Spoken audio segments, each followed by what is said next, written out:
একজন সৎ রিকশা চালক হবেন সংসদ সদস্য প্রার্থী। নির্বাচিত হলে যেন তিনি অসহায় মানুষদের প্রতিনিধিত্ব করতে পারেন। নিম্ন আয়ের এমন অনেককেই কিনছেন এনসিপির মনোনয়ন ফর্ম। শুক্রবার সন্ধ্যা পর্যন্ত মনোনয়ন বিক্রি হয়েছে 1011টি। চলতি মাসের 23 তারিখের মধ্যেই দলটি প্রাথমিক প্রার্থী তালিকা ঘোষণা করবে। মামুন হোসেনের প্রতিবেদন। মা, পিম্পল 5 দিনেই চলে যাবে। যাবে না মা। যাক, নিমের 5 অংশের পাওয়ারে 5 দিনেই দূর হবে পিম্পল।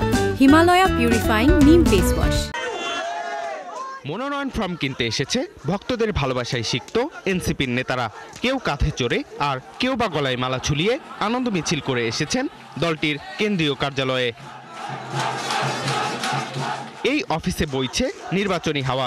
প্রতিদিনই নেতাকর্মীদের স্লোগান, উৎসব মুখর পরিবেশে জমে উঠেছে কার্যালয়। যে তরুণ এবং প্রবীণদের এই যে সম্মিলন, টকবগে রক্তের এবং এইদিকে বুদ্ধিদীপ্ত ধীরস্থির সহিষ্ণুতা এবং ধৈর্যের এই অভিজ্ঞতার এর সম্মিলনে এই বিষয়টি যদি দেশবাসী বুঝে, নিশ্চয়ই তারা আগামী ত্রয়োদশ জাতীয় সংসদ নির্বাচনে তারা সেইভাবেই ভোটাধিকার প্রয়োগ করবে। আমরা অফিসে দেখতে পাচ্ছি বেশ উৎসব মুখর পরিবেশ, সবাই আসছেন সারা দেশ থেকে।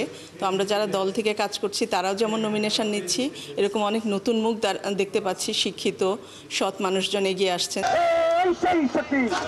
এনসিপির লক্ষ্য 3000 মনোনয়ন ফর্ম বিক্রি।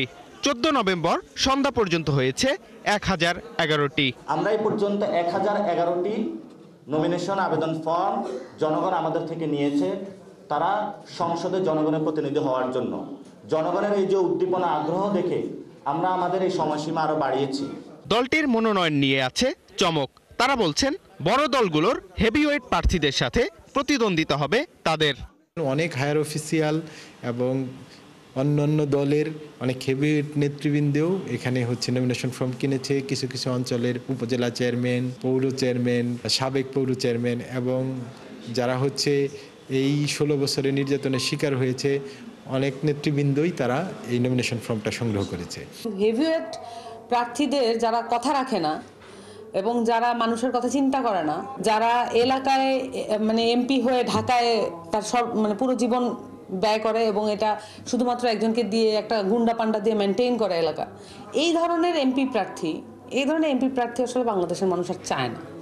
সো আমরা মনে করি যে এই হেভিওয়েট প্রার্থীদের বিপক্ষে গণভ্যুত্থানের যে আকাঙ্ক্ষা, সেটা গণতান্ত্রিকতা, নাগরিক মর্যাদা, সামাজিক মূল্যবোধ, এই জিনিসগুলো বেশি উঠে আসবে। নতুন এই দলটির মনোনয়নকে ঘিরে মানুষের আগ্রহের কমতি নেই বলছেন তাসনিম জারা।